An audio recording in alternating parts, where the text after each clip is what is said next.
short-term 1 or 2 hour exposure for high intensity.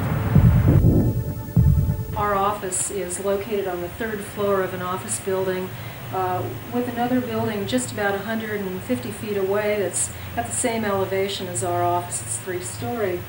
And it is now the home of 28 cell phone and PCS antennas that sit on the top of this building. They are hidden behind a skirt or parapet on the top. Nevertheless, they radiate their radio frequency radiation directly through that and across the buildings in front of us, and the side lobe of those antennas hits this building. When we were unsuccessful in asking the county to consider another location for these antennas, we measured to find out what kind of radio frequency exposure we have here. We bought a small detector to measure the fields, and then we looked for solutions that we could put in place. And these solutions turned out to be a combination of shielding with fabric over the window, which is actually silver mesh, and it does block radio frequency radiation. To handle the problem outside of the window areas, we purchased a special kind of paint that is copper-based, copper fleck paint, and that paint reflects radio frequency. It keeps it outside for the most part. So with a combination of painting and putting up curtains, we were able to reduce the radio frequency inside the office. So it's not perfect, but it does a fairly good job in comparison to no shielding. This is a scientific study that shows the absorption of cell phone energy or radio frequency radiation into a head. These are phantom heads, but they are used to measure the absorption of radio frequency. This is an adult head. You'll notice how much, here's the ear canal over here, and the yellow color indicates a lot of radio frequency is being absorbed, and then you can see how the profile of energy goes into the brain. That's an adult. Now this skull is a 10-year-old child. Look how much more the radio frequency radiation penetrates the child's head, a 10-year-old. And this is a 5-year-old's head. And again, look now at the amount of penetration of radio frequency into the head. These children are absorbing more energy with the same phone call than an adult ever would. The reason is that their head size is smaller and more resonant with the wavelength of the cell phone frequency. It's just amazing and irresponsible that we saw such heavy merchandising of cell phones to children this last Christmas. It's so sad. The idea that kids have to have a cellular telephone that they shove up against a growing head. I wouldn't let my child go out and play in the traffic. I'm not going to give my child a cell telephone to put up against her head.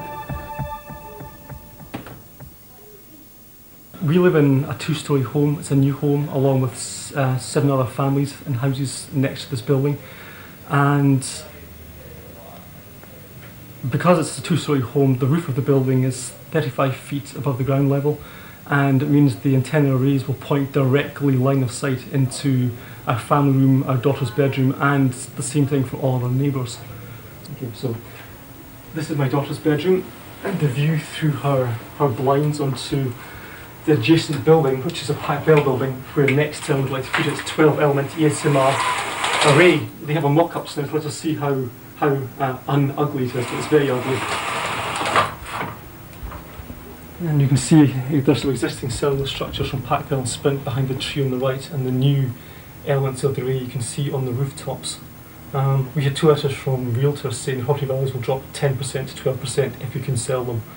My main reason is health. I have a lot of health concerns. My background as a physicist and electronics engineer is one of health. I feel the studies are weak. There's enough evidence to say it's dangerous. And with my daughter 150 feet from the rooftop, the radiation field outside is well within the compliance limit, but not in any realistic safety level for a doctor or a medical person. This is a senior community centre, just less than a block away from the Pac Bell. In fact, it's right next to it. And there's a children's playground behind there. There's lots of senior programs, children's dance classes. basically people use this senior center. It's a community center, so it's used a lot, and it just goes to amaze me how companies don't care.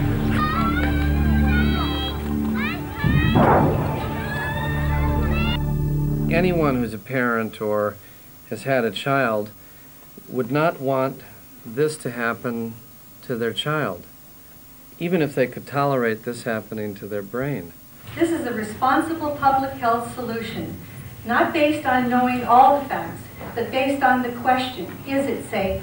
And if it's not safe, until we find out for sure, let's take precautionary steps. It gives the industry an opportunity to come to the table and help find solutions. We need the research. We're concerned the Motorola and the other companies that finance research are going to spend the science. In fact, we think this has already been happening. When I moved to California, Southern California, the 60 hertz work that we did was supported by a contract from the Department of Energy. The radio frequency radiation work that we did was supported by Motorola. The relationship was really very cordial and very stress-free, but only up until we started generating data. These folks were very, very upset and began to talk about how are they going to handle this, what's